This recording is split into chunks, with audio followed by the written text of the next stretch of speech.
proud, hardworking American patriots. You are amazing. You built this country. You built this country. This has been a tremendous week for our movement. We won big on Super Tuesday. They call it Super Tuesday for a reason. We won big. And now we're just days away from officially clinching the Republican nomination for President of the United States of America. I want to thank the millions of incredible supporters whose hard work and devotion have led us to this incredible moment in history. You know, this is a movement the likes of which this country has never seen before. No movement even close. And to all Americans, whether you are a Republican, an independent, or a disillusioned Democrat, of which there are many, all you had to do is watch that horrible State of the Union. That was the worst president in history, making the worst State of the Union speech in history. But if you're a disillusioned Democrat, of which there are many today, I extend an open hand, an open invitation, and I ask you to join us on the noble quest of saving our country. Saving our country. Together, we will turn the page forever on the miserable nightmare of the Biden presidency. What a presidency, what a president. Most incompetent president we've ever had. The worst president, the most incompetent, and the most corrupt. Other than that, I think he's doing actually quite a good job. And we will make America great again.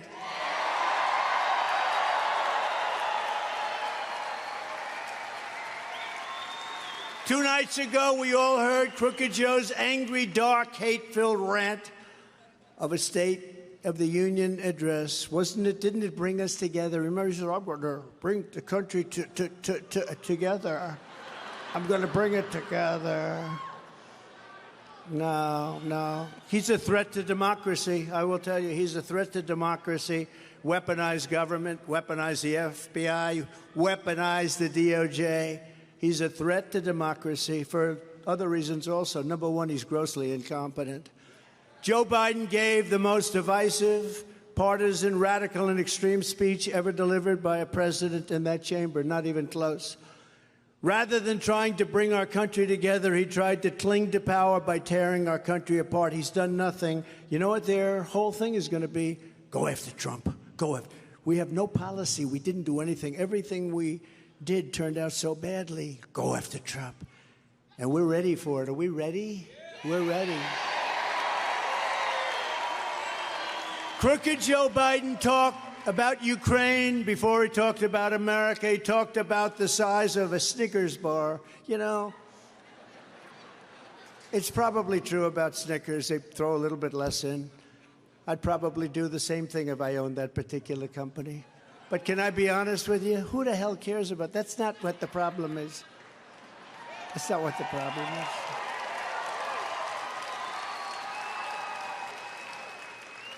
That's not what you don't talk about Snickers. You talk about inflation, big league inflation, not that kind of stuff. You talk about the fact that we're no longer energy independent. We're going to be energy dominant. You talk about bigger things. We talk about the whole country as opposed to the kind of things he talked. I think he took 41 minutes before he got to the border, and then he covered it almost not at all. The border is the biggest problem. I think it's one of the biggest problems, the greatest threat to the history of our country. So it took him 41 minutes, and then he announced a plan to send our brave U.S. military men and women into Gaza to resupply the terrorists of Hamas. You know what's going to happen. He wants to build billions and billions of dollars a pier, a nice pier, going way into what happened to the environmental impact statement. Last time I wanted to build a pier, they tie you up forever, right? There's no tying up. But here's the problem. The bad guys will take over that pier, and they'll take every ounce of food and everything else, and then they'll sell it to people that have no money and that it was intended for. We have the stupidest people in the history of our country running things. These are stupid people. I'd like to use a more sophisticated word, but, you know, there are some words that just go, these are stupid people. Joe Biden should not be shouting angrily at America. America should be shouting angrily at Joe Biden.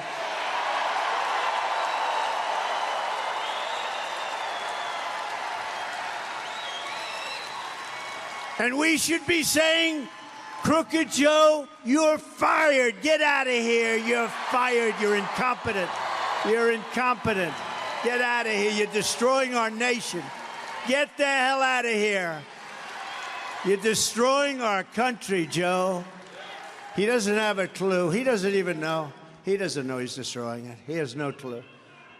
He has no clue. Like with the documents hoax. How about that? He's not competent to stand trial, but he's allowed to be the president. Okay, figure that one. We don't think he should be standing trial because he's not competent. But as far as being president, that's okay, right? Figure that one out. I think we'll be taking that one on the campaign trail a little bit. Do you think, maybe? Only in America can this happen. With your vote, we are going to win the state of Georgia in an epic landslide.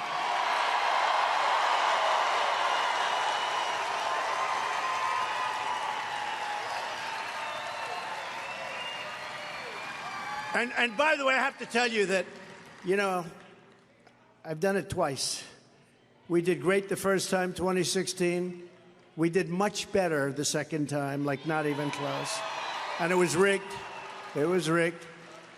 But there has never been the spirit that I've seen this time. 2016 was great. 2020 was better, the spirit.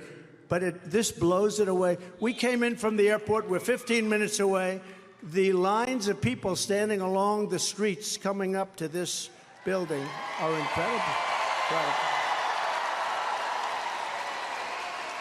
On November 5th, the curtain closes on Crooked Joe's corrupt reign, and the sun rises on a brand new day for Georgia and for America.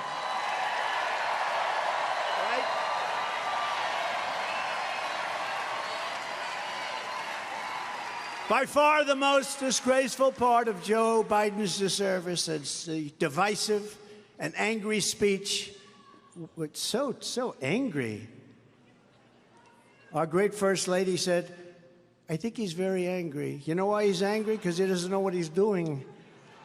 He's screaming, and then coughing. Wow. And he's always using the right hand. He shakes his hand.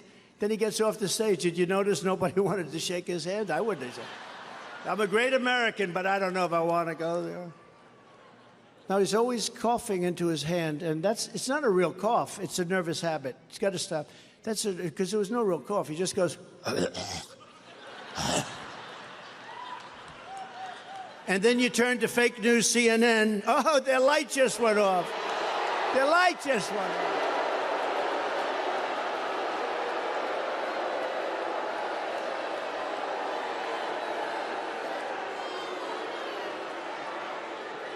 The red light just went off. What do you think of that, Jim? Damn it. That's my fault. I waited too long. You have to hit them fast before they can turn it off. No, it just went off. That's all right.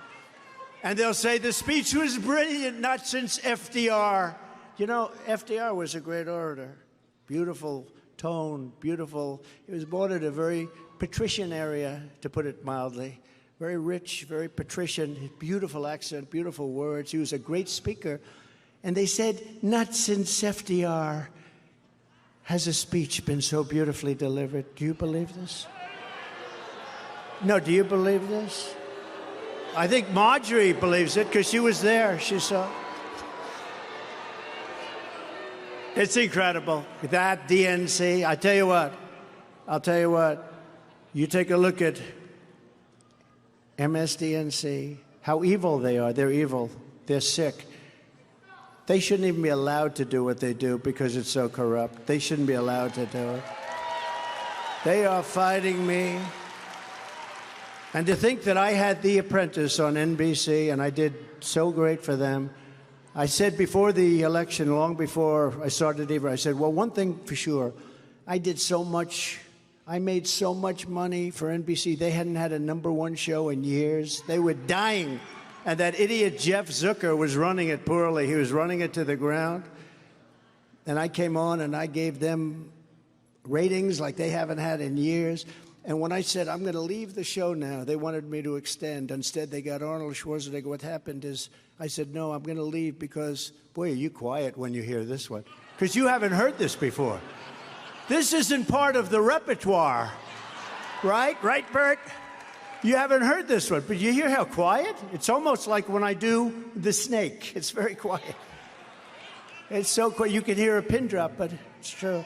I said, one thing that's going to happen, if I decide to leave the show, and they wanted me to extend, they were offering me 3 years, anything I wanted. I said, no, I'm going to run for president. Don't forget, we did it for 14 seasons. That's enough, right? But I said, we're going to run. It's hard to give up prime time and a lot of money, no matter how rich. It's a lot of money you make.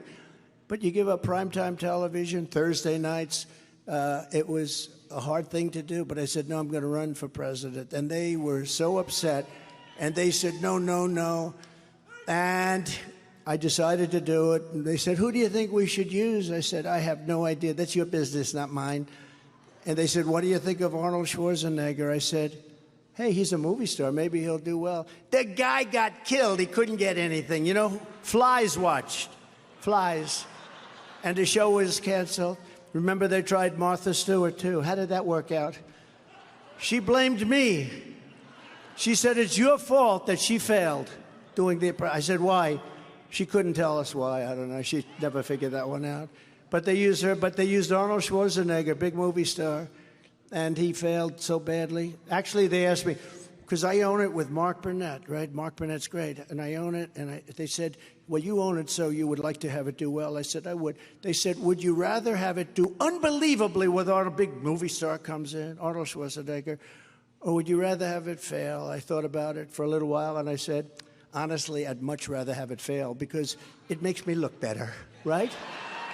Right? I'm not looking for him to come in and top Trump. No, it worked out just fine. He failed. It was like a total disaster. But I did it for 14 seasons, and I said to NBC, you know, I respect you guys. I liked them. I mean, I liked it. But the bosses came up. They tried to talk to me. 5 guys came up, and they wanted to talk to me. They call them suits, but the top suits, the top. And I just said, no, I've decided I'm going to run for president. But, you know, you won't win. It's impossible to win. Nobody's ever done that before. There's never been a person that ran for president that wasn't either a politician or a general. I think it's 92% are politicians and 8% were generals. Did anybody know these little facts of wisdom?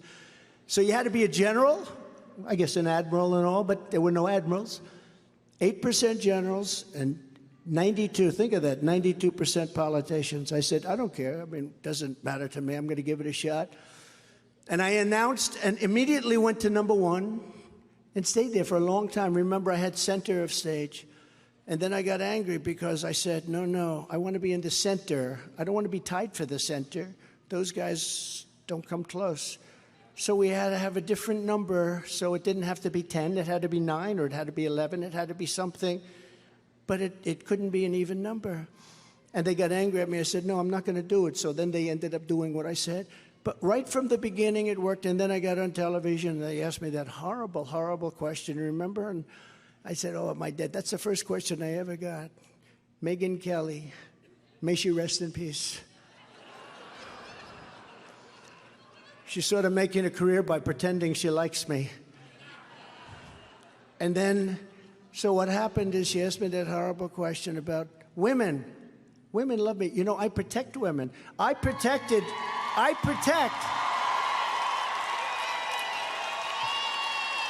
They talk about suburban housewives. And look at that. These are suburban housewives from North Carolina. They followed me. This is their 117th rally. You believe that? 117. I don't know what the hell their husbands are doing. They're home alone saying, is my wife okay? No, I mean, we're not so far, but you know, when they go out to Texas and California, there's like 40 of them, and they look great, but I don't think the husbands can be too... Are your husbands happy about this? Are they okay with... Yes. Well, you have very nice husbands, I'll tell you.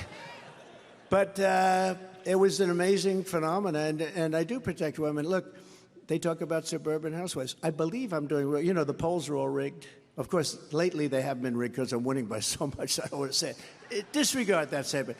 I love the polls very much. We're beating him by so much. But with the suburban, they always say suburban housewives, they want something that's very important, security. They don't want illegal immigrants coming into our country. They don't want illegal immigrants knocking on their front door and saying, I'm going to use your kitchen, and I'm going to use your bedroom, and there's not a damn thing. And that's the nice ones, okay? That's the nice ones. They want safety. They want security, and that's what I provide. I had the safest border in the history of our country. Now we have the worst border in the history of our world.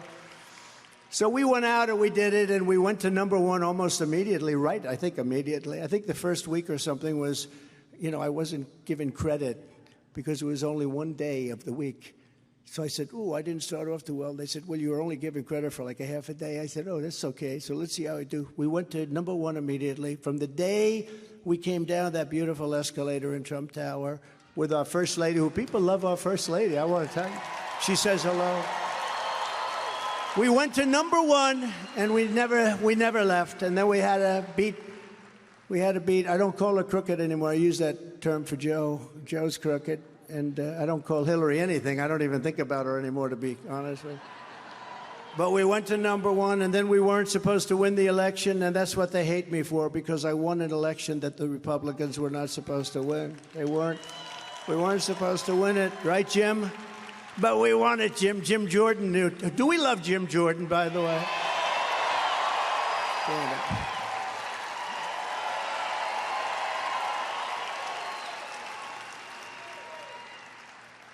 Every day, Joe Biden is deliberately releasing gang members and military-aged men into our communities by the tens of thousands, knowing full well that his policies will cost countless innocent lives.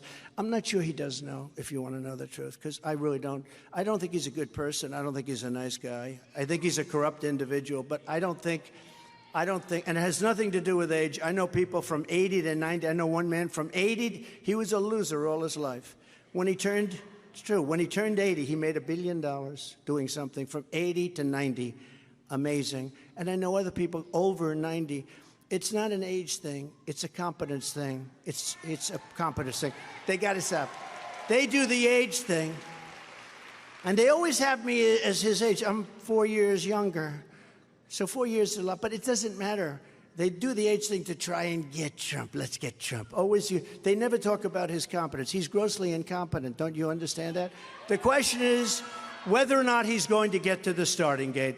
I can only hope. You know, I challenged him to a debate. And he said, his person, who's really a wonderful spokesperson, his press secretary, how good is she?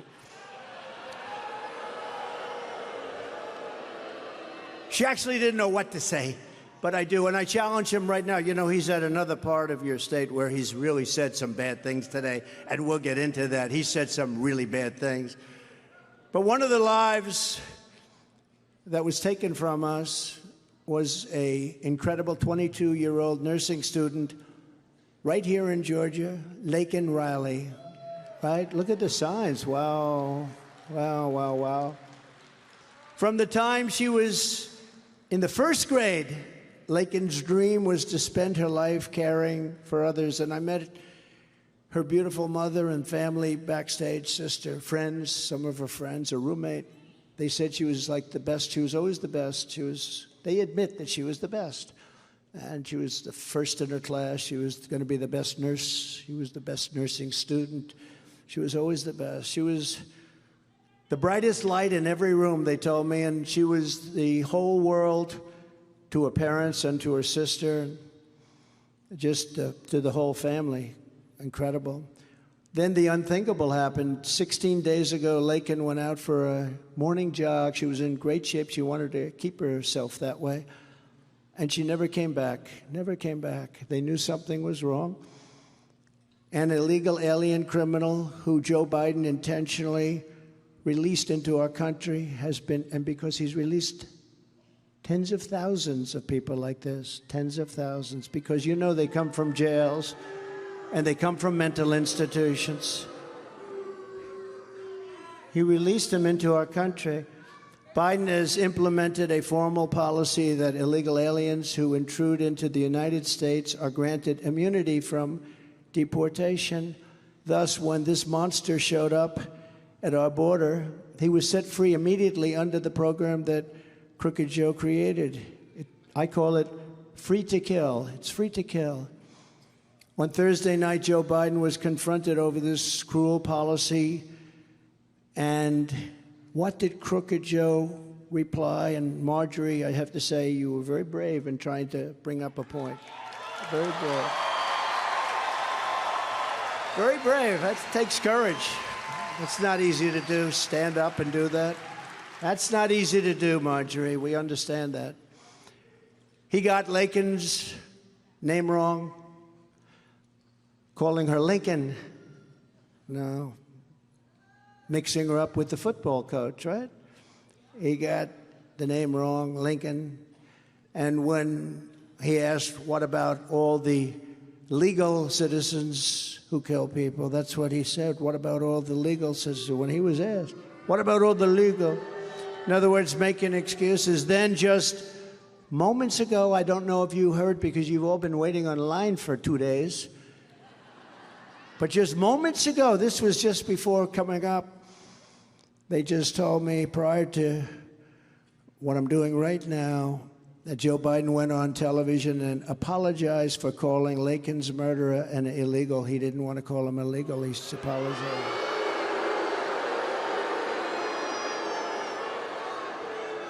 He said he should have called him an undocumented, not an illegal, and he wanted to apologize.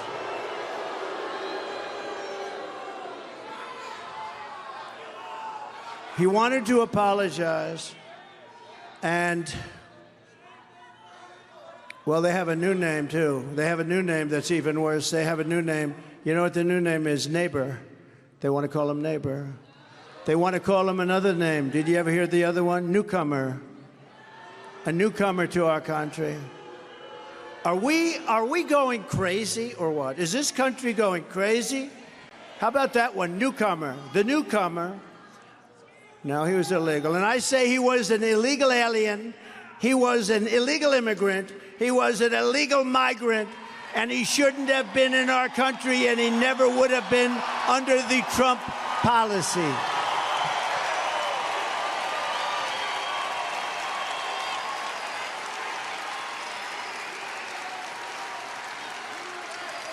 And Biden should be apologizing for apologizing to this killer. Joe Biden, and you understand what's happening here. Joe Biden has no remorse. He's got no regret. He's got no empathy, no compassion, and worst of all, he has no intention of stopping the deadly invasion that stole precious Laken's beautiful American life. We are profoundly honored to be joined today by the family and loved ones of Laken and some of her great friends. I met them. They're so incredible. The whole group is incredible. To Laken's parents, John and Allison, and her sister, Lauren, her roommate, Connolly, and to all of those who loved Laken, the hearts of hundreds of thousands and indeed millions and millions of Americans and people worldwide, they're shattered alongside of your beautiful hearts. We share your grief. We share your grief. Thank you, darling. Thank you. Thank you very much. We appreciate it. I know how tough it is. It's so tough. We vow to keep Laken's memory alive for as long as we are here on this earth, and we take comfort that she is now home with God in heaven. And I want to thank you, and thank you for being here. Incredible. I know how tough it is. Incredible. What Joe Biden has done on our border is a crime against humanity and the people of this nation for which he will never be forgiven. That's a very hard thing. We're going to fix it. We're going to fix it fast. We're going to have the largest deportation in history. But what a tremendous shame that this could have happened in our country. What a shame. Laken Riley would be alive today if Joe Biden had not willfully and maliciously eviscerated the borders of the United States and set loose thousands and thousands of dangerous criminals into our country. To her family tonight, I promise you, I will demand justice for Laken.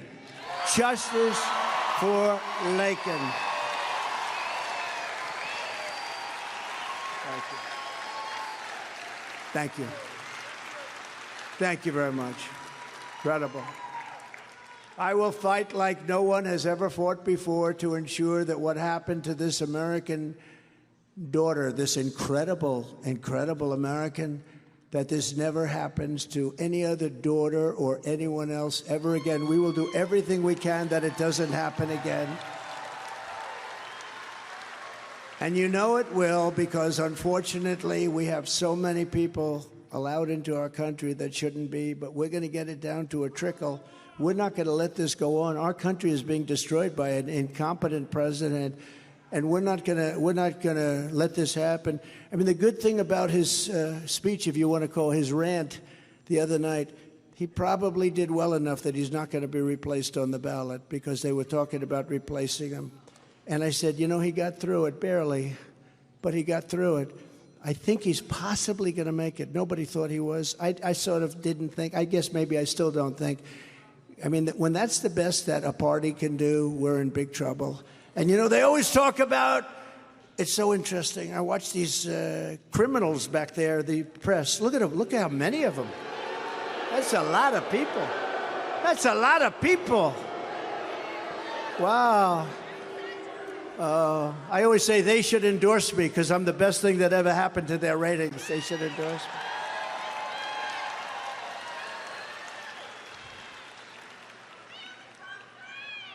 But I say it, and I say it all the time. I say we have to have a free press. We have to have an honest press in this country. They're like the police. We need our police. We need an honest press. We need free and fair elections. We don't have free and fair elections. We have very corrupt elections, and we need borders. And we had the safest border in the history of our country. Now we have the most unsafe border in the history of the world. But we need a free and fair press, and they're totally wise to you. You know, the people are wise to these people. And I'm not saying all of them. I'd say about 94.2% are bad. If you say to all Americans, I will seal the border, I'm going to do it. And I will stop this invasion, I'm going to do it. I will stop the killing, I will stop the bloodshed, I will end the agony of our people, the plunder of our cities, the sacking of our towns, the violation of our citizens, and the conquest of our country. They're conquering our country. These people are conquering our country. They're horrible people. You know, we have China, we have Russia, we have Kim Jong-un, we have all sorts of countries out there. But if you have a really capable president, like me, I mean, I will tell you, believe me, you were very safe. You were very safe. But the real problem is not from them. A competent president can handle them. You can say, really, you're going to do that to us? We're going to tariff the hell out of you. We're going to do this. Believe me, I had them all in good shape. They were all, you were never in any trouble. Kim Jong-un of North Korea, tough guy. But we had a great relationship. You know, they hate when they say that. You know why? Because you were very safe. You had a lot of nuclear weapons. And, you know, you have Putin now talking nuclear all the time, don't you? You know why? Because he knows we have an idiot as a president, and he can get away with that. He can get away with that. But the biggest threat we have, it's the threat from within. It's the radical left lunatics that we have in our country. That's a much bigger threat than outside threats, I will tell you right now. We can handle the outside pretty easily if you're smart. If you're stupid, they'll continue to rip you off. But the bigger threat is from what we have inside. Remember, I used to say, if we don't start changing, we're going to be Venezuela on steroids. That's where we're handling. We're heading right to it. Remember, Trump was right about everything, right? The hat. Trump was right. I don't want to be right about these things. You have to be careful, too, of World War III. I'm not going to let that happen. You're not going to have it. But right now, you're very close to a world war on this whole mess that we're in. When I left, we had no problem. Everybody was respecting us. They respected the president and they respected the country. We had no problem. Now we have problems all over the place. I had dinner last night with a great gentleman from Hungary, Prime Minister of Hungary, Viktor Orban. Very, very tough. Some people don't like him because he's very tough, and they were interviewing him 2 months ago. He said it again yesterday, actually. I appreciate it. It's very nice. It's good if you're running for office, I guess. But he said the problem with America is they need Trump back as president. When Trump was president, there were none of these problems. Israel wouldn't have been attacked. Ukraine and Russia wouldn't be fighting. I knew Putin. I know him very well. There was no way he was going in. No way Putin was going in. Putin would never have gone in under any circumstances, but then they gave him added incentive. The things Biden said were the exact opposite things. I said, you know, he's going to talk this guy into going in. You listen to the way he talked. He had no idea what he was doing. And then you look at what happened to energy. Energy went up so high. Russia's one of the biggest in the world for energy. So they had now so much money to do. They wouldn't have had it at $40 a barrel. At $100 a barrel, they were making a fortune. The only one ever to make a fortune doing a war. And that's what happened. This guy is a disaster, and he has to be taken out. You're going to end up, if he's not relieved of his office on November 5th, we have done one of the great disservices to humanity because he is not capable to be your president. Not capable. You'll end up in a world war as sure as you're sitting or standing there. We have standing room only. The press hates to say that, you know. They never talk about the size. We haven't had an empty seat in years. Jim Jordan knows that. A long time ago, I did one in Ohio.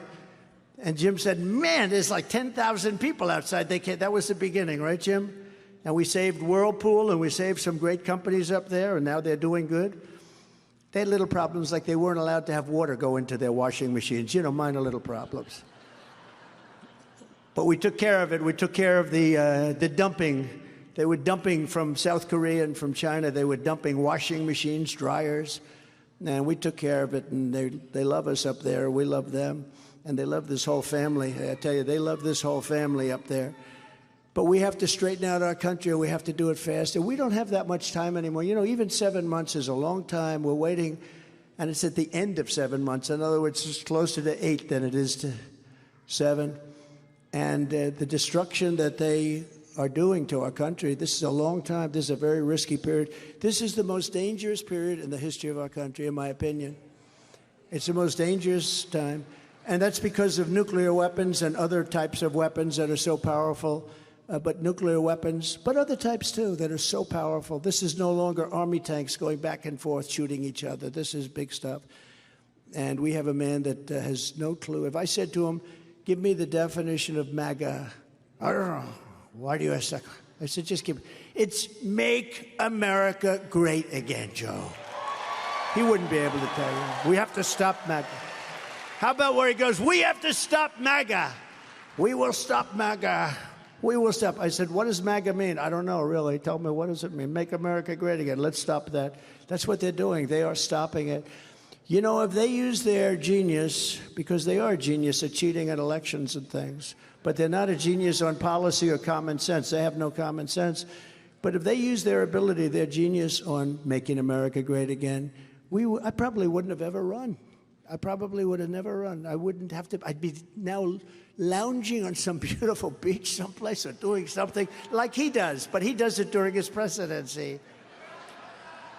Somebody said he looks great in a bathing suit, right?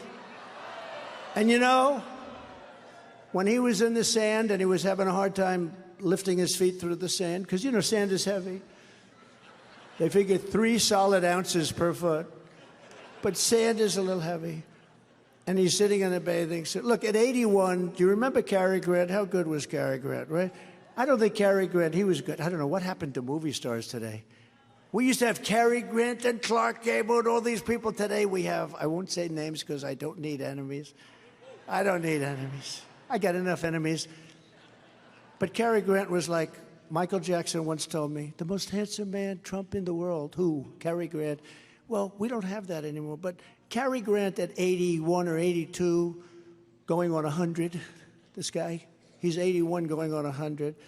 Cary Grant wouldn't look too good in a bathing suit either, and he was pretty good looking, right? He wouldn't. If this guy went to the beach and he enjoyed himself and he left our border policies alone, we had the strongest, remain in Mexico, catch and release in Mexico, building the wall, the Mexican army, 28,000 soldiers protecting our border. If he just left it alone, he could have stayed at the beach and everybody would have said, boy, is he looking good. But he doesn't look good. He's got a consultant. You know, we all have consultants, but you have to think for yourself a little bit. And some consultant said, you know, I think the president would look good on a Monday, Tuesday, Wednesday, and Thursday. You don't go to the beach there. I don't think that looks good. Are the voters happy when they see a president all week long at a beach? I don't think. Typically, that's not a good look. You'd like to see a president who works a little bit, right? But if he would have left our policies in place and our policies on energy, now I will say he brought them back because he was getting killed. So he let him drill more. But as soon as this election were over, should the unthinkable happen, he will stop all of the drilling. He's only doing it because he was getting absolutely killed, so he went back to the Trump drilling. But even at that, he gave up Anwar, the biggest site ever in the world, probably bigger than Saudi Arabia. Some people, that's in Alaska, Anwar. So it's a shame what's happening to our country. It's so sad. When I'm with people and we start talking about it and they're from other countries, it's embarrassing. On day one of my new administration, I will terminate every open border policy of the Biden administration, and we will use every tool at our disposal to rid our country of the monsters who Joe Biden set loose to threaten and kill innocent Americans. Because what we just discussed is happening to many people, many, many people. People are being killed every single day by these monsters. How about New York? They just put military on the subways, military, because the illegals, as he refuses to say, the migrants, were harming passengers. I mean, think of it. You're going to work for years and years. You're an accountant, you're a lawyer, you're a doctor, you're a carpenter. You're going to work on the subways. And now they're like a military installation. And you know why? Because the migrants are hurting people. They talk about the beautiful dream of migrants. It sounds so nice, you know, like in a fairy tale book. But some of these people are monsters, a big percentage of them. If you go to El Salvador, Honduras, if you go to numerous of the countries, but we're really talking all over the world. The other day from Africa, the Congo, they had numerous prisoners caught from the Congo. The good news is they all make our prisoners look like very nice people because our people are much nicer. Our prisoners are vicious, horrible people in many cases, in most cases, perhaps. But you know what? When you look at the people that are being allowed to come all over the world, they're emptying their prisons, they're emptying their mental institutions into the United States of America. What can be good about that? What? Is there any reason that that can be good? They're probably thinking they can vote, but they cheat, so they don't really have to do that. They can do it without doing it because they cheat so much. But what can be good about that? And how can that even be good politically? I think there's a movement. I think one of the reasons, I think you like me the same. You had 4 great years. We had the greatest economy in history. You had 4 great years, and people looked at, but I think you like me the same. Let's say you like me the same. You know, they always like to say, 2 very unpopular people are running. I'm not unpopular. I'm at 92 or 94% in the Republican Party. Ronald Reagan was at 86%. It's fake news. These are fake news people. Is that right, Marjorie? No, they always like to equate me with this guy. 2 very unpopular people are running for office. I said, why am I unpopular? I just knocked off 12 people in the quickest time that it's ever happened. I don't know if you know that. It's the fastest that's ever. It's never happened that quick. And in Iowa, in New Hampshire, in South Carolina against a governor of South Carolina, in Nevada, every single state I ran in, we won by a margin that was a substantial record. In Iowa, we won by the highest margin in history times 2. We would double the highest margin. In New Hampshire, I got the most votes in the history of the state of New Hampshire. Now think of this for a second. New Hampshire, and it's up there in, Kennedy territory, right? JFK ran. I got more votes than JFK. A lot of great people, historic people ran, and that's in either party. I got more votes than anybody in either party. In Nevada, I got unbelievable. We got 98% of the caucus votes, and then won the primary too, even though I wasn't running in the primary. I wasn't even running in it because it didn't matter, because it didn't equate to delegates, right? And then we go to other states, but we go to South Carolina, and against a popular and competent but very nasty person, but a competent person, we won in a record. It wasn't even close. It wasn't even close. Think of it. And then we had this beautiful, magnificent couple of states, which, by the way, we won. But then we had our 15 states, Super Tuesday. Every state was like in a record. I think in California it was close to 90% to 9%, and 1% undecided. I said, who are the people that are undecided? 1%, they always have undecided, And I have to say that because they'll say, oh, he doesn't add well. It was 90 to 9. No. There were some people undecided for the fake news. It's a problem. If I have fun and I want to be a little sarcastic, because I'm a somewhat sarcastic person, I have humor. You know why I have humor? Because if I didn't, and I'm looking at what this guy has done to our country, you have to have a little humor. But sometimes I'll imitate, because he can never find his way off a stage. You know that, right? He makes a speech that lasts for about 2.5 minutes, and then, Then he always goes, do you ever notice the weirdest thing? He goes, thank you. And he points. No, he always points. And then he starts walking, and they're waving him to the other. It's the other stair. And he goes around and doesn't know what the hell he's doing. He's lost. Then he'll walk off the back of the stage where there's no stair and fall down. No, I mean, but here's the problem. Whenever I imitate that, they put me on saying I couldn't get off the stage. So I have to be very careful. When I substitute Barack Hussein Obama, has anybody ever heard of Barack Hussein Obama? And I use his name instead of, and I say, our president, Barack Hussein Obama, meaning who's calling the shots. Does everyone sort of understand it? The fake news says, he doesn't know the name of our president. He doesn't know it's Joe Biden. He must be cognitively impaired. I'm not cognitively. And you know what? When I am, you're going to know it. You're going to be the first people. I know my people. You'll say, all right, Trump, you did a good job. Get the hell out of here. That's it. That's it. No, these are very dishonest people. No, I called my wife. I said, baby, how was that? Just tell me. How good was I tonight?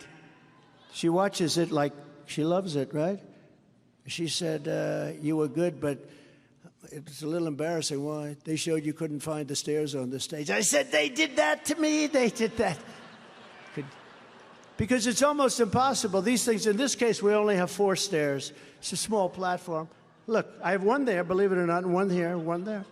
You had 3, and he can't find them, and they're right alongside of each other. And they all work, I don't know, government must have built it, because you got one platform, and you have stairs all over the place. Built by government.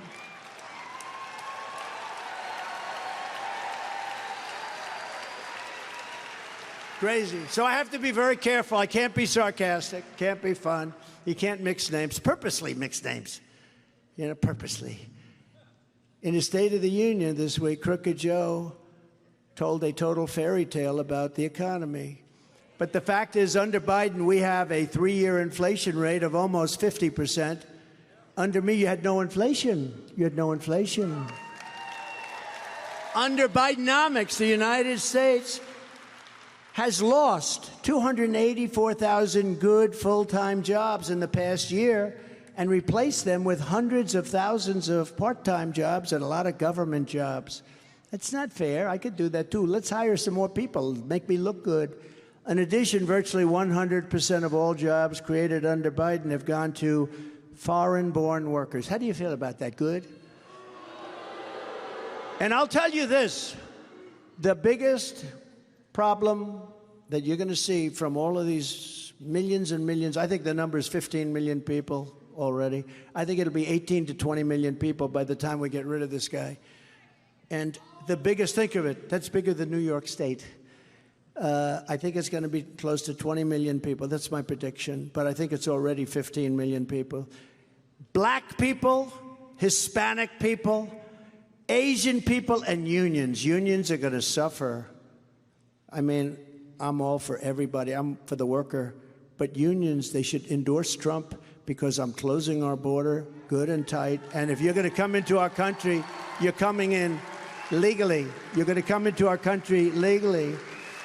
In February alone, nearly 1 million jobs held by native-born Americans disappeared by one. Think of that.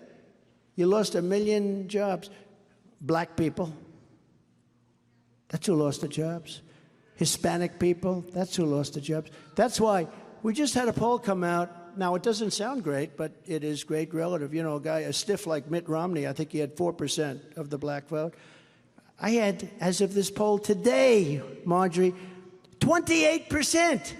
If that's the case, this election is over. That's the case. If that's the case, I'll ask some of our great Congress people. We have great ones. We're going to introduce them in a second. But why don't we just call the election over? Because at 28%, and I hope that stays that way. But you know what? And I hope it goes up higher. It should be much higher. Honestly, it should be 100% of the black people should vote for Trump, because I did more for black people than any president other than Abraham Lincoln. It's true. It's true. I did more than any president other than Abraham Lincoln. Think of it. Criminal justice reform.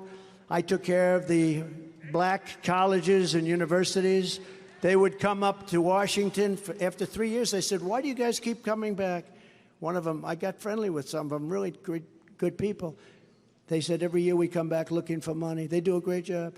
Black colleges and universities, they have very little money.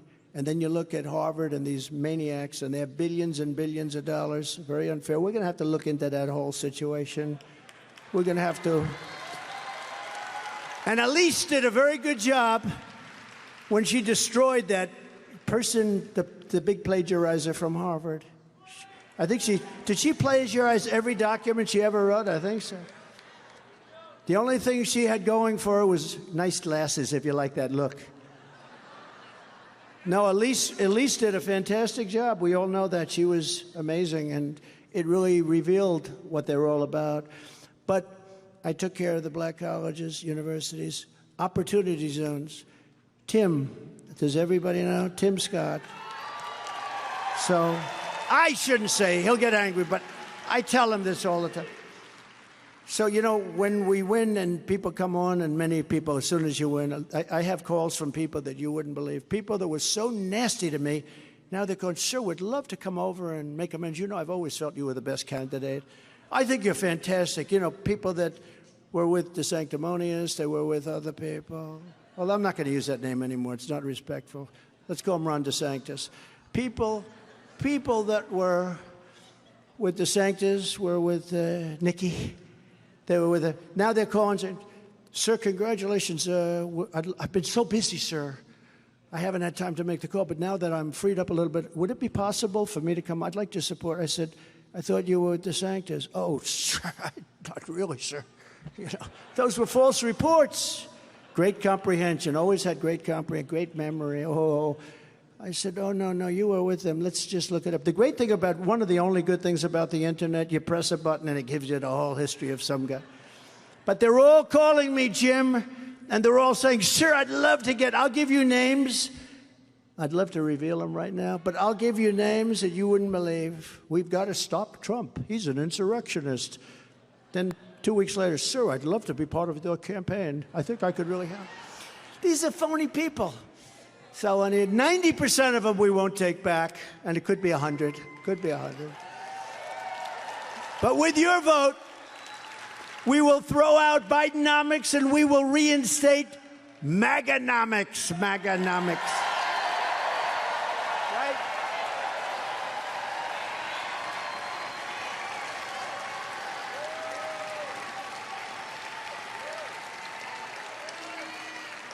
You know, I have to explain to the audience, because, you know, I figure, what the hell?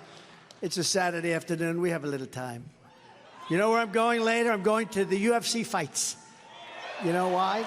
You know why? It's the closest thing I can see that's really reflective of the election process that we have in this country. The UFC fights.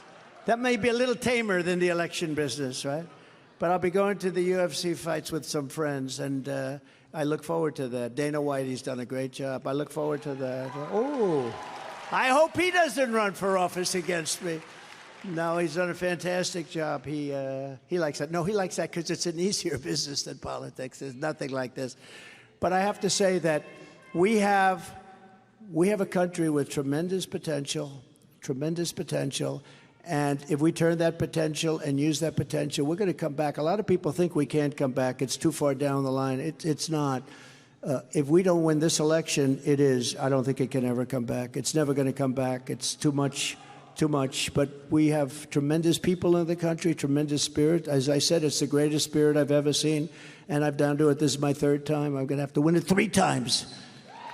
3 times. But we're going to turn it around. And we will cancel Biden's work permits for illegals and protect American jobs for American workers. We will immediately end Biden's war on American energy, and we will end his inflation catastrophe, and we will drill, baby, drill, right?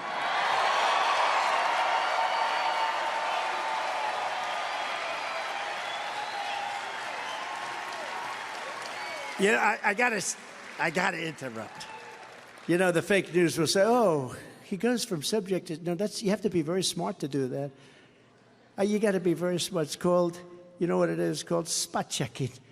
You're thinking about something when you're talking about something else, pop, and then you get back to the original, and they go, "Holy shit! Did you see what he did?"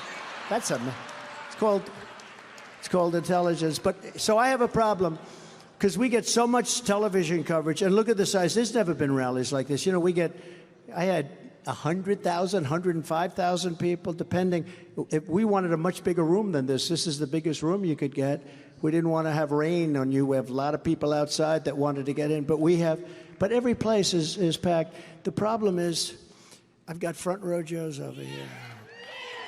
And I've got the most beautiful women in the world, in my opinion, from North Carolina. These 40 incredible women, and they come to so many shows. They're up to 117. I won't even tell you how many front row Joes, like up to close to 200. And here's the problem. I feel I have an obligation to the super fans. So, Marjorie, I have to make different speeches all the time. Do you ever notice they're never really the same? And to do that, you have to be very smart, and you have to have a great imagination for putting the right stuff in. Now, a lot of politicians, I know a politician, he's a good politician.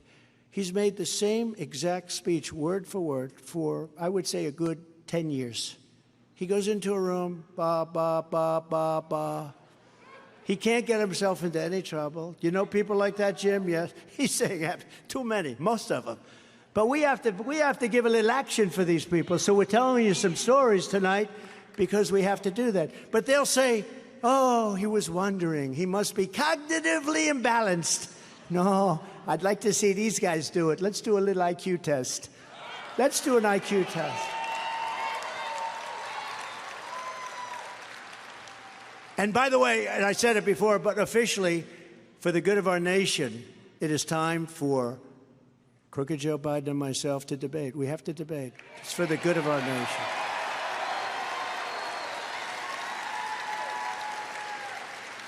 I say that for another reason, because I saw in the Washington Post today, the Washington Post, oh, what a terrible paper. The good news, it's losing so much money that even a rich person isn't that stupid that they're going to keep it going. But the Washington Post, some real lightweight journalist, quote, journalist, said, "Biden wants to debate Trump, but Trump is not available. He doesn't want to do it." Can you believe this? So officially to you, Washington Post, and you know the reporter I'm talking about, they make it up. They say, "Biden wants to debate me." Oh, he wants to do it, but I don't want to do it. No, just the opposite, as he knows. These are very dishonest people. They're so bad for our country. I want to debate Biden because I think it's important for the American people to hear what's going on And how can you destroy our country like you're doing it? So officially, I want to debate crooked Joe Biden. Anytime, anywhere, any place, I'll debate.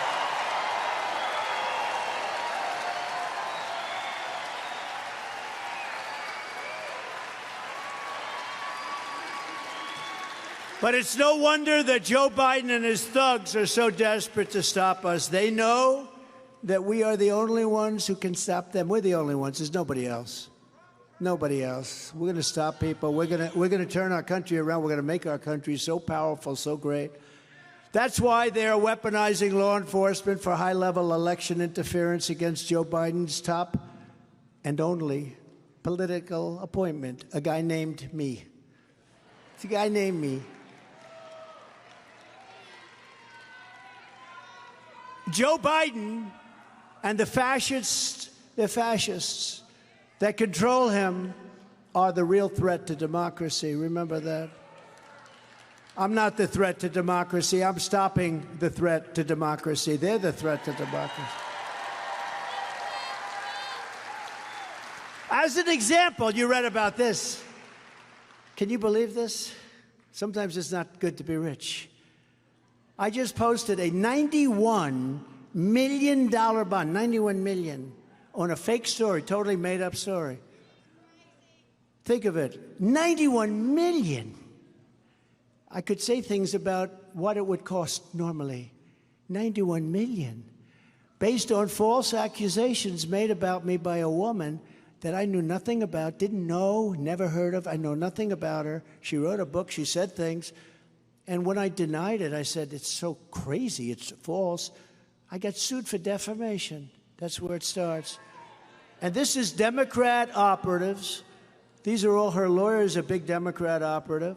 The judge was a disaster. But Democrat operatives funding and directing her, they gave her the money to pursue the case. They changed the law. New York is a very corrupt place. And this is killing New York because companies are leaving because they don't want to get caught in this bind. They changed the law that allowed women to go back like unlimited. And she went back and she said, yeah, the mid-90s maybe? I don't know. I had no idea when. Nothing. She knew nothing. She went on Anderson Cooper. And she was saying all these wonderful things. And then there was a commercial break, and then she said horrible things after the career. I wonder what happened there. But it was before a federal Democrat, Trump-deranged judge. His name is Lewis Kaplan, an angry man. He screamed at my lawyer, screamed at her, saying, we're going to essentially put you in jail, because she was incensed that this could be happening. He treated me like a common criminal. He's a terrible person, a terrible judge, and he's a disgrace to what's happening in New York. Think of it. I just posted because we're appealing. And in order to appeal, I had to post a $91 million bond. Normally, it would be you could do that, and then later on, if you go through an appeal process, which could take a long time. This woman is not a believable person. The judge knows this, but the judge is, in my opinion, he's a highly corrupt judge. You had to see the way he treated us in court.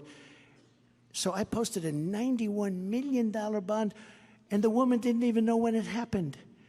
And she admitted on Anderson Cooper, oh, she said, I think it was sexy. It was this, can you believe this? $91 million. And then additionally, before another whacked-out judge, this guy, you've been reading about it in New York, companies don't want to go to New York anymore. You watch the impact this has. Arthur and Gorin, I got fined, listen to this one, $355 million for having done absolutely nothing wrong. I did nothing wrong. Nothing wrong. And it was proven. He even claimed that magnificent Mar-a-Lago, Palm Beach is at a different stratosphere from every other place in terms of houses and values. And Mar-a-Lago is the biggest, the best in the country, maybe in the world.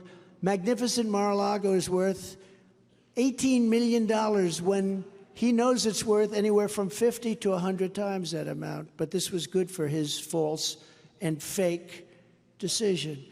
He said I was guilty before the trial started, before he knew anything about it. He says he's guilty. We're only going to have a trial on how much. And this guy Endorsing did exactly what the fascist and racist Attorney General of New York State, Letitia James, I call her Peekaboo James, who, by the way, is now being booed and heckled all over New York because they know it's a scam. But he did exactly what this racist, horrible human being told him to do. You know, she sued for $250 million, even though nobody. Then she went in later on after losing every point. She said, we want $350. He said, oh, we'll give it to you. This is unbelievable. Over nothing. Over nothing. And the business community is up in arms. And they're going to leave New York over it. Over that and crime and everything else. They're not looking at crime. They only look at Trump. And just as an example, I borrowed money from a bank. I paid the bank back. There was never a default, never a problem. Never a problem. I didn't even want the money. The bank wanted me to have money because that's what they do. They loan money. A small amount, much smaller than the amount you're talking about, the fine. I borrowed it. I paid it back. I paid it back early, actually, because I didn't want it. I paid it back early. I had to pay a penalty for paying back early. How about that?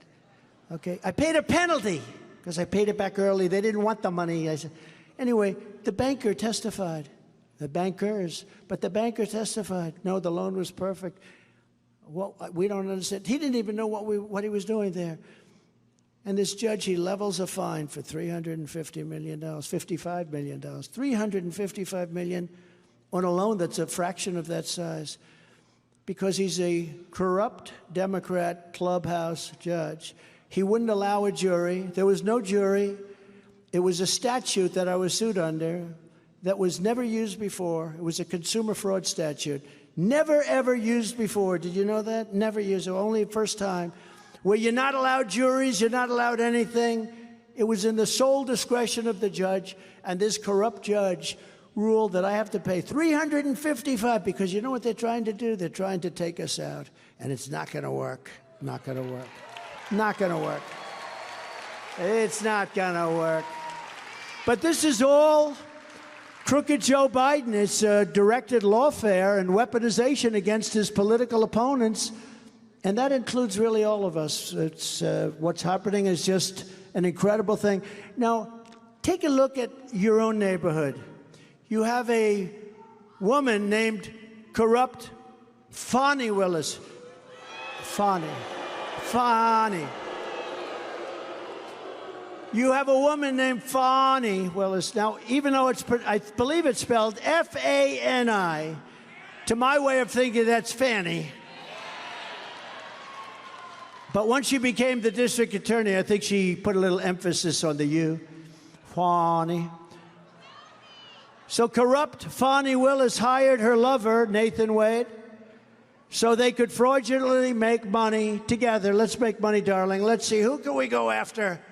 Well, if we go after somebody that nobody ever heard of, we can't make much. I got an idea. Let's do what Joe Biden and everybody else want. Let's go after Trump. And we did nothing wrong. Perfect phone call, other than we challenged the honesty of this election. This election was rigged. Rigged. Let's go after, darling. I love you very much. I love you very much, darling, he said, even though he never did a case like this before. He got almost $1 million. They targeted me to get the most dollars, and this guy with no experience at all. Think of it, he's been paid almost $1 million, and they traveled all over the world together. Isn't that romantic? Is anybody, I mean, it's sort of a beautiful love story to me. These are beautiful people. To me, it's a magnificent love story. Nothing like Gone with the Wind. You know, Gone with the Wind, you're not allowed to watch it anymore, right? You know that, right? It's politically incorrect to watch Gone with the Wind. They have a list. What were the greatest movies ever made? Well, Gone with the Wind is usually number 1 or 2 or 3. And then they have another list you're not allowed to watch anymore, Gone with the Wind. You tell me, is our country screwed up? But think of it. They went on these magnificent cruises, beautiful cruise lines, beautiful, beautiful cruise lines. And they got him because he was paying a fortune for taking more vacations than I've ever seen anybody in history take. Has anybody ever? She may set a record for the most vacations taken in the history of a job.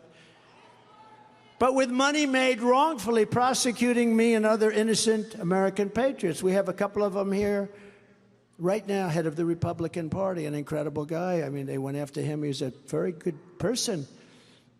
We have a certain gentleman in very high office who they went after too, but he beat them because everybody should beat them. And it's too bad a couple of people took a plea deal because they got off for nothing. But, you know, now they want to renegotiate their plea deal. They said this whole thing was a scam. But think of it. So we have Fonnie and her lover. But then they got caught because it's hundreds of thousands of dollars. And what did they do? They paid it back. She said, oh, man, I'm screwed. Think of this. Man, they got me. They got me. I got it. I paid my lover back in cash. I get it. And now I, being a very good businessman, I said, now she's really in trouble because now somebody's going to say, where did you get the cash? But they don't ask those questions, do they? But I think the judge is going to ask those questions. I think the judge is an honorable guy. And this whole thing should be dropped because many, many innocent people, their lives have been hurt. I've sort of gotten used to it, to be honest with you. It's like, but these people, they got indicted. Some of them were in their 70s and 80s. They got indicted, and they're great patriots. And they were protesting a corrupt election. They were protesting a corrupt election, or at least in their opinion, it was a corrupt election. I have no doubt about it, personally. But think of that. So now they have her, because now she's taken money because she was a part of the trip, and the trips cost a lot of money, and they went on so many of them. It was so romantic, a beautiful thing to watch, right? Nobody knew she was away for most of the time. And they went after me, but just think of it. So now she's in trouble because she's taken money that she just gave him. So she said she gave it back in cash, okay? That's a lie. That's a total lie. And if it isn't a lie, then she's got a much bigger problem, okay? Where'd she get the cash? So this whole witch hunt should be put out of its misery and dismissed immediately. This is a horrible thing that they've done. They wanted to go after a very highly respected United States senator. And somebody used some common sense. I think somebody probably higher up said, no, you can't do that. A senator that said, is everything being honest in Georgia? Are they having honest elections?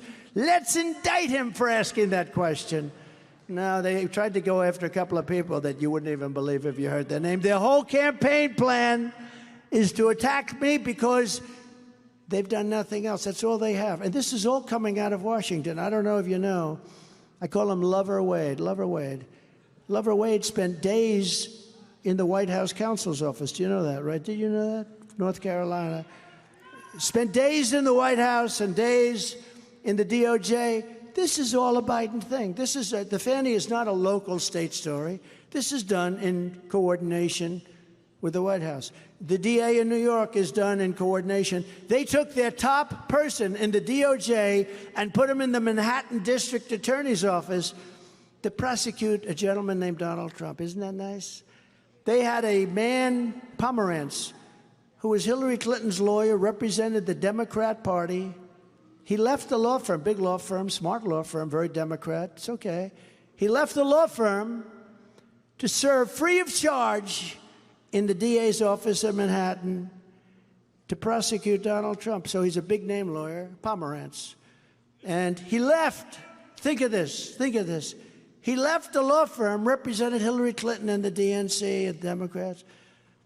And he left the law firm to go in and prosecute, I want no salary, free of charge Donald Trump.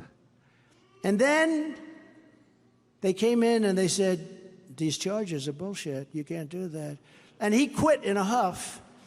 And he wrote a book about it before the case was even determined. He wrote a book, a totally dishonest thing. Nobody's ever seen. And even Alvin Bragg, the DA, said, this is the worst thing. This is terrible. You got to see the statements he made. They want to prosecute Pomerantz now. But this is all coming from the White House. Colangelo is the lawyer's name. And he comes from the White House. He was one of the top people in the White House. And they put him into the local Manhattan DA's office in order to prosecute Donald Trump. This is crooked Joe Biden. And Letitia James is totally controlled by Washington. Letitia Peekaboo James. Did anybody ever hear of her? She's controlled, Peekaboo. She's controlled. Did you ever see the pictures of her campaigning? I will get Donald Trump. This is before she knows anything about me. She's applying to, she is working to become the Attorney General of New York. I will get Donald Trump. I will get him. I will get this son of a bitch. I will get him. I'm going to get him. I think that's a fair prosecutor. New York State has got to clean up its act. And by the way, Fulton County has to clean up its act. They have to clean up their act. Pundits and inside sources say that the attacks on me will be violent. They say that it's violent. The attacks, Biden said it. He said, you know what their whole plan is? It was just released the other day. It was leaked by one of the many people that probably thought it was wrong. Their whole plan is to go after Trump in every way possible, especially criminally and legally. How would you like to have my life? You like that life?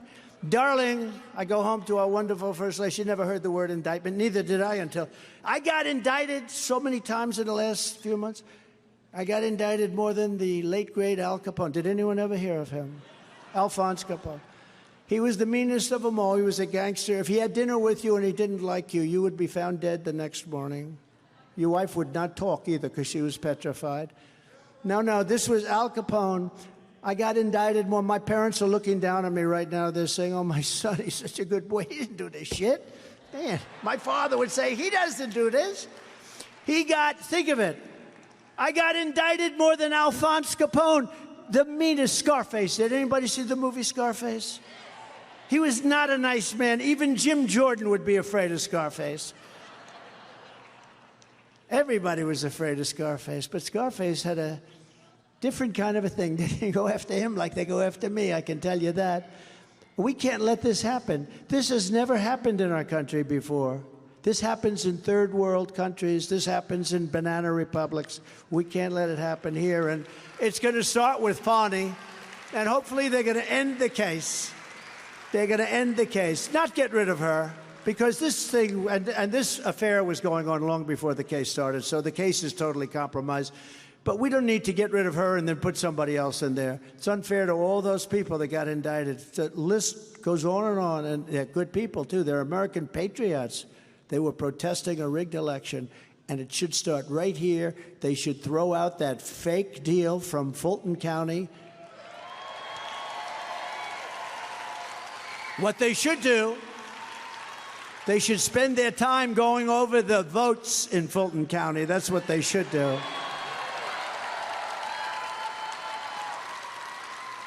But the attacks will come through various places and through the Justice Department and FBI, even if they have no evidence whatsoever, because they don't care what happens after the election. They only care what happens before, because they want to try and damage me. But here's what's happened. I'm able to explain the situation. And if I was guilty of something, you'd know it. And the polls are all saying he's not guilty. It's a witch hunt. And it is. I've gone through this witch hunt with Russia. Ukraine. I've gone through this witch hunt for so long. 51 intelligence agents talking about the laptop from hell. They said it was from Russia, but they knew it wasn't from Russia. You know that. And many other things, the Pfizer fake signatures. This is what we're dealing. We have a very corrupt country. I fired Comey. I fired a lot of bad people, but I didn't know it ran so deep. It runs deep. We're going to get rid of the rest of them. I know who most of them are, too.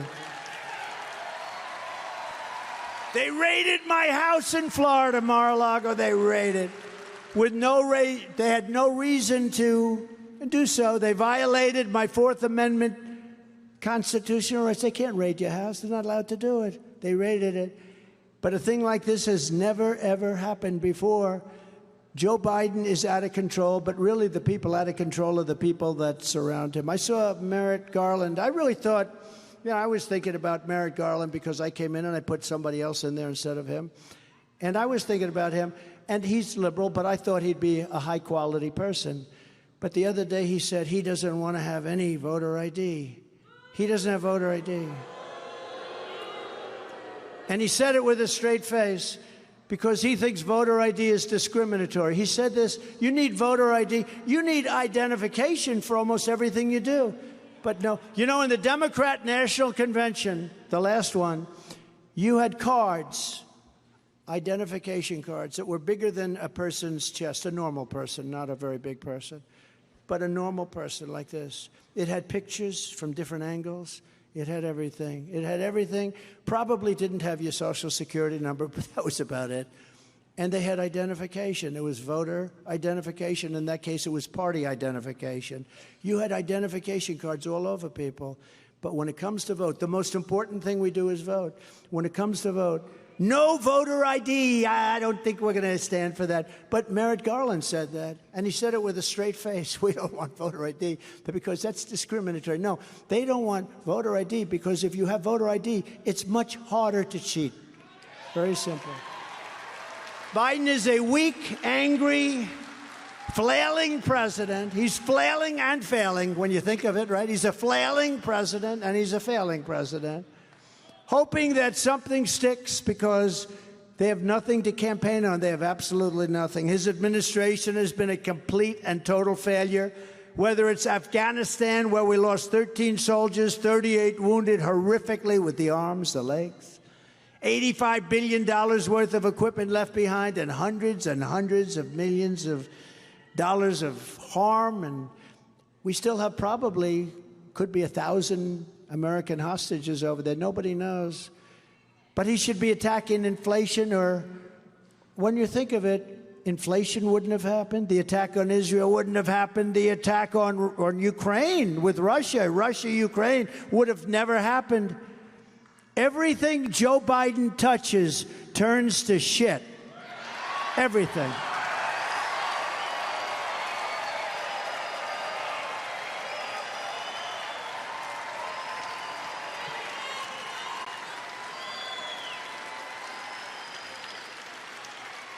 I tried finding a different word, but there are some words that cannot be duplicated, but it's true. Everything he touches, all of this persecution is only happening because I am running for president and leading big in all of the polls, every poll. In the big new focal poll, we're leading Biden by 8 points here in Georgia, and we're leading Biden all over the country. We're leading him at numbers that the Democrats have never seen before. Nationwide in all the swing states, we have the largest leads ever against crooked Joe Biden that we've ever had, and we're just getting started. Look, and it's only going to get worse for him because he can't go against this radical left crazy movement. The radical left Democrats rigged the presidential election in 2020, and we're not going to allow them to rig the presidential election in 2024. And if we do, we're not going to have a country left. Every time the radical left Democrats, Marxists, communists, and fascists indict me, I consider it a great badge of honor because I am being indicted for you. Thank you very much. I appreciate that. Never forget, our enemies want to take away my freedom because I will never let them take away your freedom. I won't.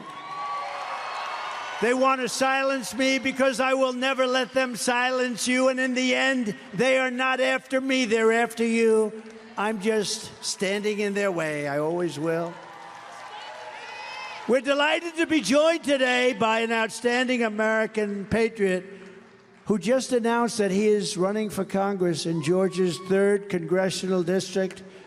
And I have to tell you, he's worked for me since 2016. He's unbelievable.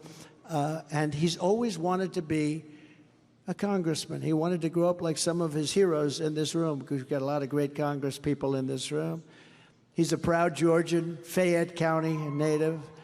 And he's been a loyal friend to the Republican Party, to me, and to everybody. He's one of the most capable people you'll ever see. And I'd like to invite, where are you? Brian Jack, where are you, Brian? Oh, there he is. Brian Jack. He's tough. He's smart. He's conservative. He's a fighter. He's a fighter, and he's a MAGA man. Say hello, Brian. Come on. Well, thank you very much, Mr. President. I am both humbled and honored to earn your endorsement. And as one of your longest-serving aides, I know, better than most, that these call-up speeches are best kept short and sweet.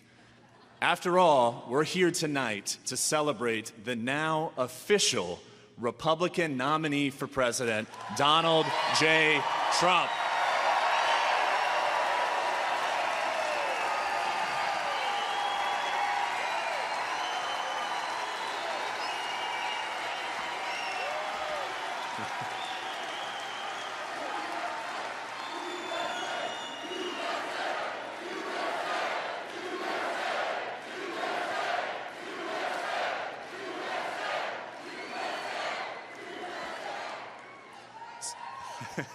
So I'll keep it short. My name is Brian Jack.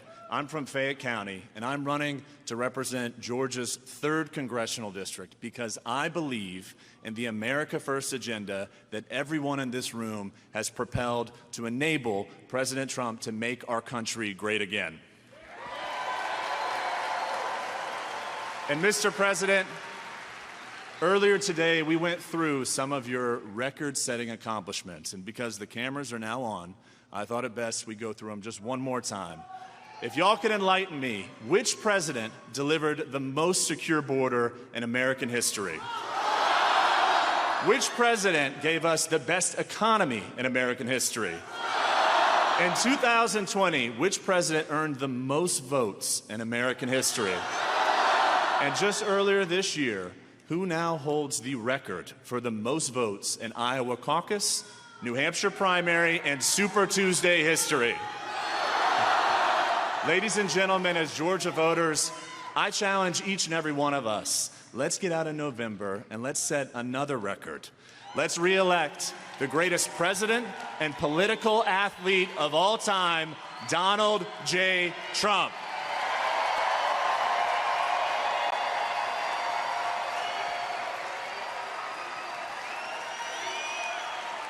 He's great. So he's a great gentleman. He's going to go down as a great congressman and whatever he does after that. But he's wanted this for a long time, and he really sacrificed it because he wanted to stay with the campaign. He was with me right from the beginning, and he's as good as you get. So I hope you're going to go and vote for him, and he's going to be there for a long time, and he loves your state, and he loves our country. So, Brian Jack, thank you very much. Appreciate it. I want to do another thing because it's a Saturday and, you know, it's boring. There's nothing good on television. We'd rather do this anyway, wouldn't we? So a person who really has, thank you very much, a person who's got tremendous courage. And, you know, some people go after her because they're concerned about her. She's very popular, actually. They know that, but a lot of people don't. But she's a woman that showed herself the other night when the president was so disrespectful to so many millions and millions and millions of people. She was willing to shout out.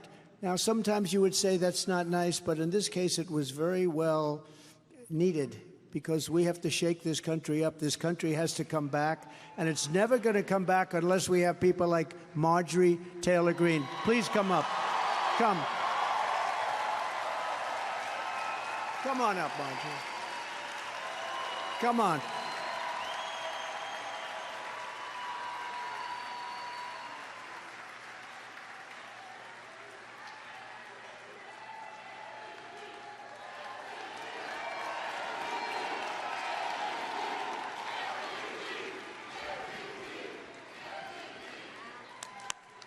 Thank you, Mr. President. All right, Georgia, we know what we're going to do in 2024. We're going to re-elect our favorite president, the greatest president in United States history, Donald J. Trump. Right, Georgia? Let's get it done.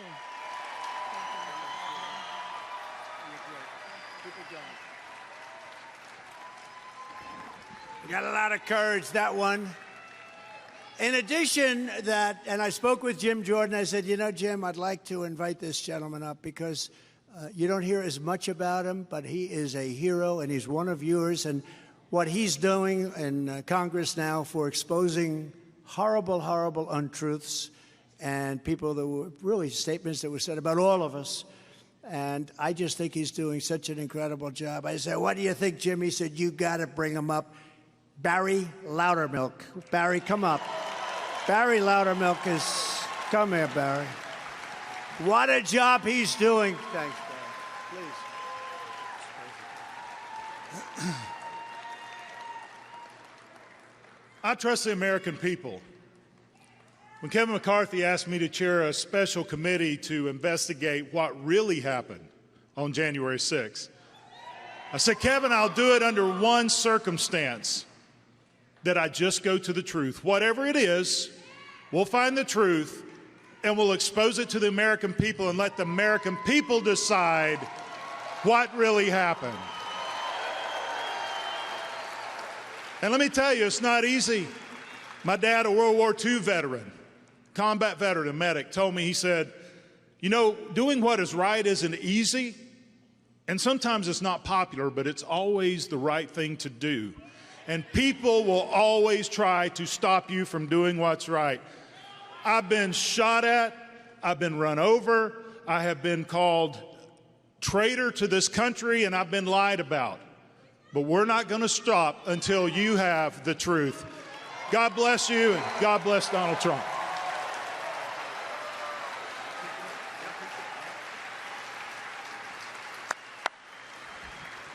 Thank you, Barry. Great guy. Also with us are real patriots, just heroes. I could bring every one of them up, but they wouldn't want to do it because they want to get back to some other things. But you have great people in this state. Mike Collins, representative, friend of ours. True patriot. Thank you, Mike. Great job. Andrew Clyde. Andrew Clyde. Where's Andrew? Great job, Andrew. He doesn't stop. A man who's, people don't know he was a great wrestler, one of the best ever in the country. A lot of people don't know that. I got to know it about 7 years ago. He's sitting in my office. I started to notice the ears, a little action going on in the ears. I said, Jim, did you ever wrestle? Then I checked his record. This guy was a champion in college for 3 years. He was undefeated in high school. I heard he was undefeated. Never defeated. Think of it. I know a lot about sports. To go as a freshman and to beat seniors is almost impossible. He was undefeated for 4 years. He was like 100 and something and then he went to a great college where he wrestled and was the NCAA champion and everything else. And people don't know that about him, but they have to know that about Jim Jordan. He's incredible. And his sons are here, and they're also champions. So please stand up. The Jordan family.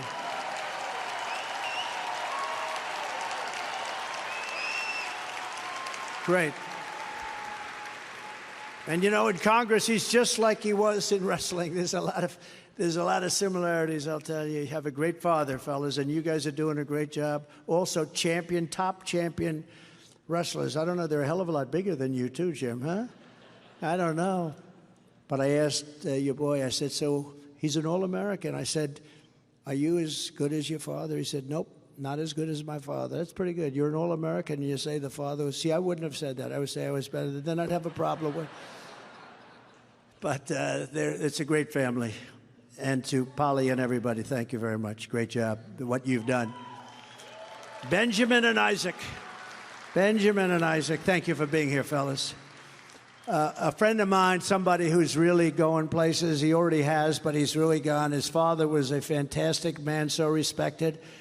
And he is right now the lieutenant governor of your state, and he is with us all the way. Burt Jones. Burt, thank you. And his great father, will you please stand up? I love his father. This is a tough cookie. That's a great family. Thank you. What a great family. You didn't see crowds like this with all the years. This is incredible, isn't it, right? Never happened before. They don't want to talk about the fake news. There's never been a movement like this, ever, where you come down. Look, Biden's here today. He probably has 100 people, legit people, I'd say 30. But they work hard, and they probably have. That's where he made the statement about, apologizing for using the word illegal. but he had a very small crowd. But every place we go, we never have empty seats. We have lots of people standing outside, sometimes in the rain and the cold, but there's never been anything like it. And this is about making America great again. So it's very important. A friend of mine and somebody that should have been senator, and he was a really great senator, but he should have been senator. Bad things happened. David Perdue. David, thank you. Good man. Another friend of mine, he headed up the hearings in Congress when he was going after Mueller. Remember that? You hear his voice. Is it true that you this or that you that? He's like central casting. A friend, just a great guy. What he did in Congress was amazing. Jim and everybody else will testify to that. And he's loved by the people in Georgia, and I assume he's going to be doing something because he's still a young man. Doug Collins. Thank you, Doug. Thank you, Doug. Great job. You got to watch those hearings. You got to watch the way he grilled Mueller. You remember that? Is it true that you did this? Is it true that you got that? And the guy just said, I don't know. Please let me away. Let me go home. Remember that, Doug? You'll never forget that. I have that on the highlight reels, by the way. Georgia Agricultural Commissioner, the Agriculture Commissioner, Tyler Harper. Good job you're doing, Tyler. Labor Commissioner Bruce Thompson. Bruce, thank you. Good job.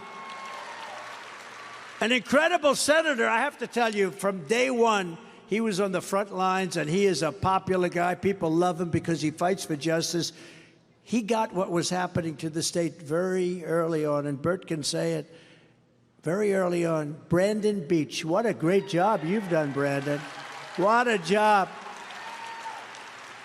Thank you.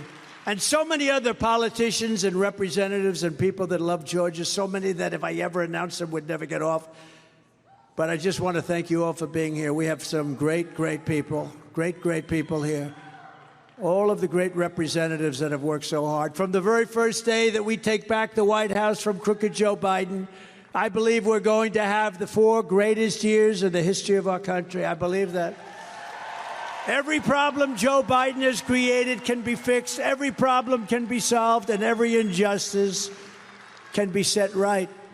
We will bring this country back together through success. The word is success. They said it's revenge. They said, I'm out for revenge. I'm not out for revenge. My revenge will be success. Before I even arrive at the Oval Office, shortly after we win the presidency, I will have the horrible war between Russia and Ukraine settled, and we will restore peace through strength. I will pass the Trump Reciprocal Trade Act. Now, what that means is very simple. We get all these bad deals. We changed a lot of them, most of them, but still plenty of them out there. A lot of unfair deals. If China or any other country makes us pay a tariff or tax, let's say 100 or 200%, we will make them pay a reciprocal tariff of 100 or 200% right back. It's called you screw us and we screw you, and everybody's happy. And as tariffs on foreign countries go up, taxes on American workers and families will come down. You know, we gave you the largest tax reduction in the history of our country, and we're going still further. And yet we took in more revenue than ever before. And as I said, for many years, I will always protect Medicare and Social Security, which others are not able to do, like Joe Biden. You're not going to have it. It's going to be gone. It's Joe Biden who's destroying them, and he is doing it with a migrant invasion. This migrant invasion is much more dangerous than you think in so many other ways. It's going to have huge impact on rights that you're entitled to, and that includes Social Security and Medicare. We will restore law and order to our country. I am going to indemnify all police officers and law enforcement officials throughout the United States to protect them from being destroyed by the radical left for taking strong actions on crime. They can solve the problem. We are going to rebuild our cities into beacons of hope, safety, and beauty better than they have ever been before. We will take over the horribly run capital of the United States of America, Washington, D.C., clean it up, renovate it, rebuild our capital city so that it is no longer a nightmare of murder and crime, but rather it will become the most beautiful capital anywhere in the world. People from Georgia go down to Washington now and they get shot.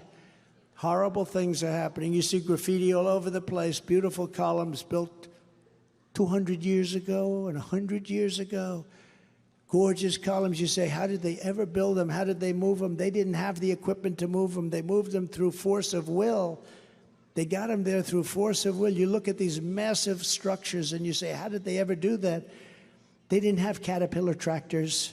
They didn't have anything. They had their hands and their muscle. And they got it done. And now I see graffiti on it. Not going to happen. We're going to take care of our capital. We're going to take care of our capital. On day one, I will sign a new executive order to cut federal funding for any school at all, pushing critical race theory, transgender insanity, and other inappropriate racial, sexual, or political content onto the lives of our children. And I will not give 1 penny to any school that has a vaccine mandate or a mask mandate. And I will keep men out of women's sports. And I will fully protect and uphold our great and very important under siege Second Amendment. We will protect. We will protect innocent life, and we will restore free speech, and I will secure our elections. We will secure our elections. If we don't, we are a country in trouble. Our goal will be one-day voting with paper ballots and voter ID. Very simple. But until then, Republicans must go out, and we have to swamp them. We have to go out, and we have to get so many votes. We want this to be a landslide. That way, it's too big to rig. We want to make it too big to rig.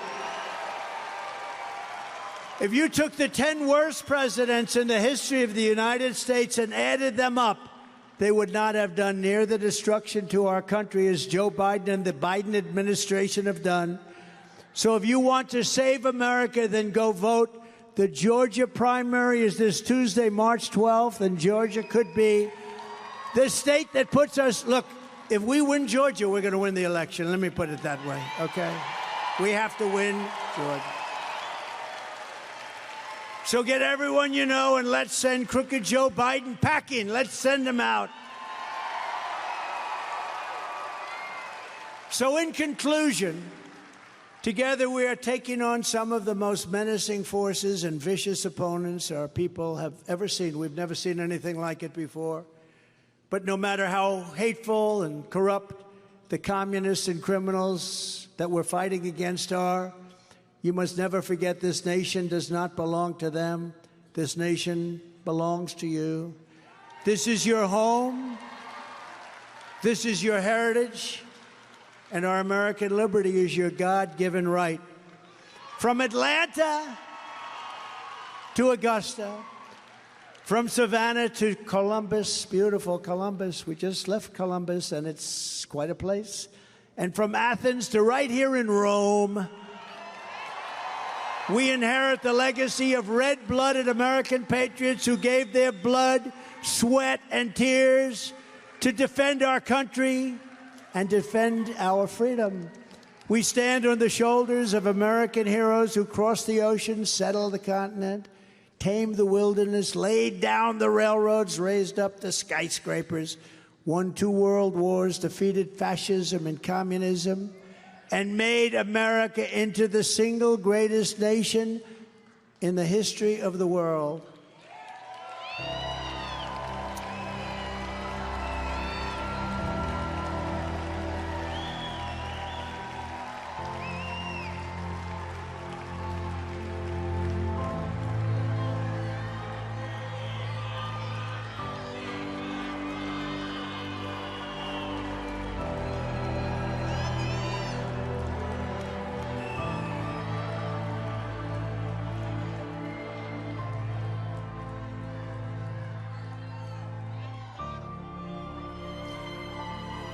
But now, We are a nation in decline. We are a failing nation. We are a nation that is the highest inflation in 50 years, where banks are collapsing and interest rates are skyrocketing. Likewise, we are a nation where energy costs have reached the highest levels in our history. We are no longer energy independent or energy dominant as we were just a few short years ago. We are a nation that is begging Venezuela and others for oil. Please, please, please help us, Joe Biden says. Yet we have more liquid gold under our feet than any other nation anywhere in the world. We are a nation that just recently heard that Saudi Arabia and Russia will be reducing their oil production while at the same time substantially increasing the price. And we met that threat by announcing that we will no longer be drilling for oil in large areas of Alaska and elsewhere on our precious land. We are a nation that is consumed by the radical left's Green New Deal, yet everyone knows that the Green New scam is fake and will lead to our destruction. We are a nation whose leaders are demanding all-electric cars, despite the fact that they don't go far, cost too much, and whose batteries are produced in China, where materials are only available in China, when an unlimited amount of gasoline is available inexpensively in the United States, but is not available in China.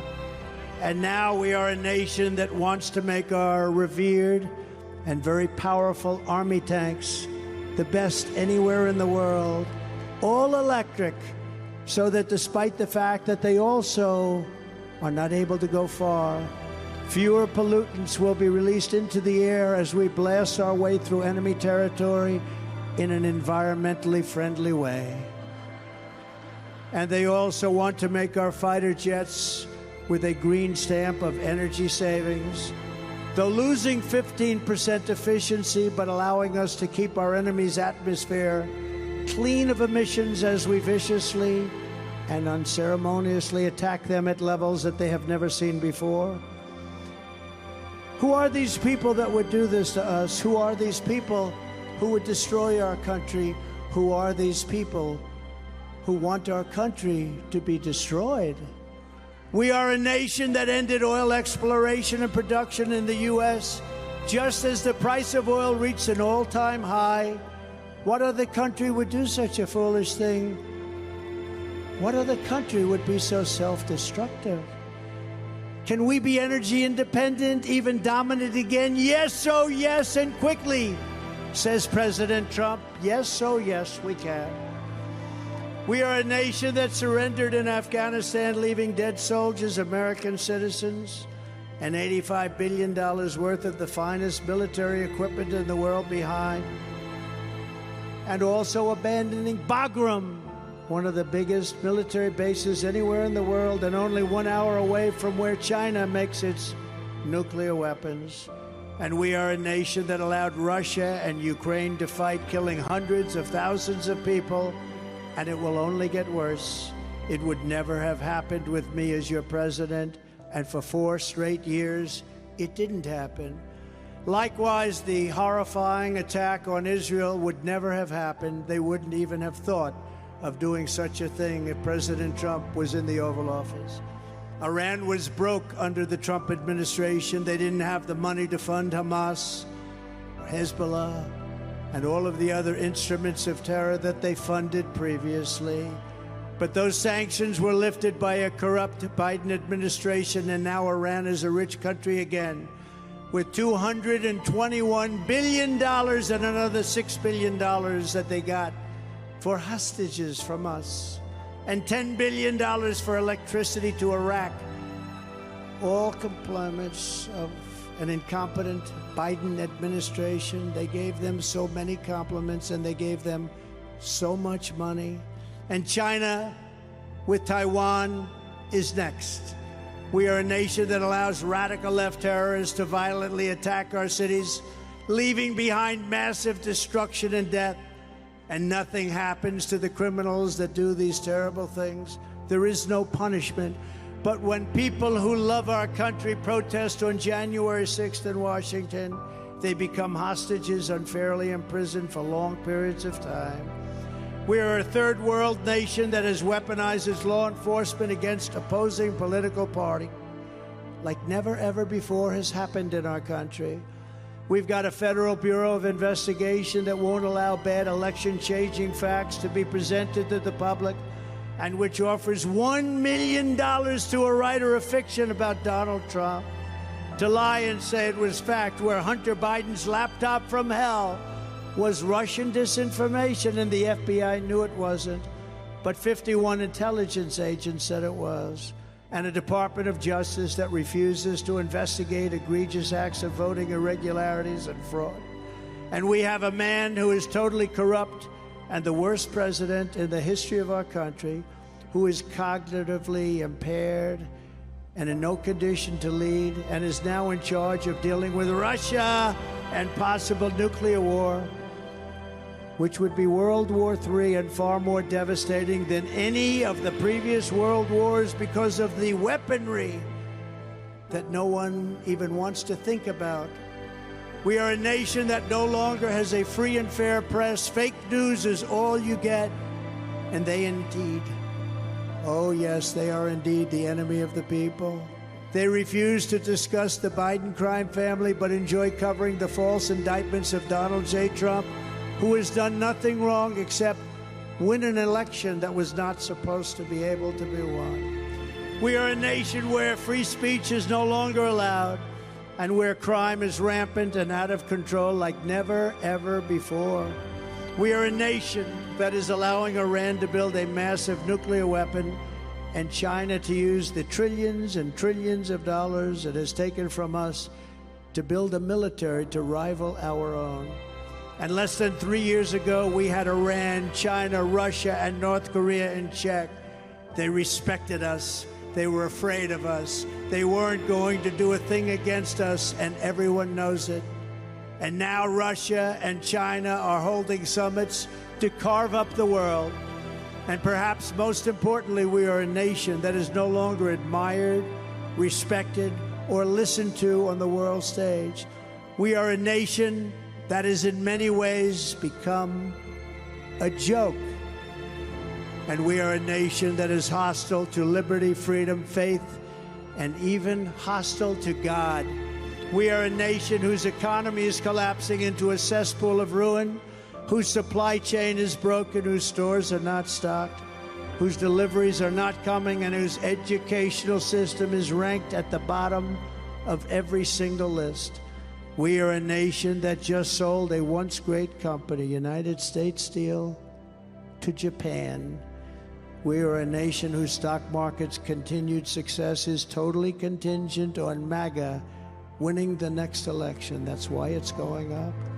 We are a nation where large packs of sadistic criminals and thieves are allowed to go into stores and openly rob them, beat up and kill their workers and customers, and leave with armloads of goods, but with no retribution, where the authority of our great police has been taken, where their families and pensions have been threatened, and their lives would be destroyed for the mere mention of the words law enforcement. We are a nation where fentanyl and other forms of illegal drugs are easier to get than groceries to feed our beautiful families. We have become a drug-infested nation, crime-ridden nation. We have become a nation like nobody thought possible. In many cases, we have become, quite honestly, a horrible and unfair nation. We will institute the powerful death penalty for drug dealers, where each dealer is responsible for the death during their lives of 500 people or more. Mothers will never again be forced to watch their children overdosing and hopelessly dying in their arms, screaming, "What can I do? What can I do? What can I do?" We are a nation whose once revered airports are a dirty, crowded mess. You sit and wait for hours and then are notified that the plane won't leave, and they have no idea when they will, where ticket prices have tripled. They don't have the pilots to fly the planes. They don't have qualified air traffic controllers. and they just don't know what the hell they're doing. We are a nation that screens its citizens viciously at the ports, every single port. But if you are an illegal alien, you are allowed to flow through our southern border by the millions. So sad.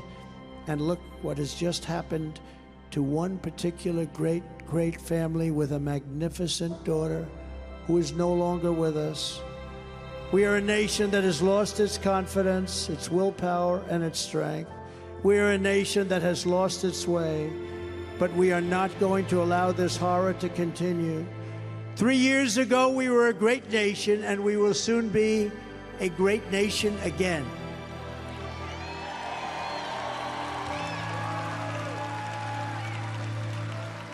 It was hardworking patriots like you who built this country, and it is hardworking patriots like you who are going to save our country.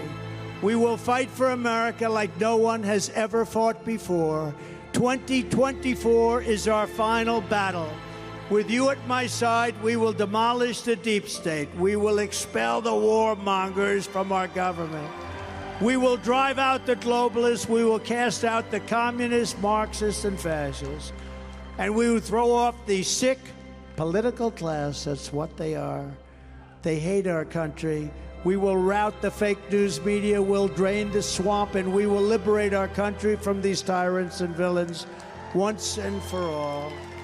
Like those patriots before us, we will not bend, we will not break, we will not yield, we will never give in, we will never give up, and we will never, ever back down. With your support, we will go on to victory, the likes of which no one has ever seen before.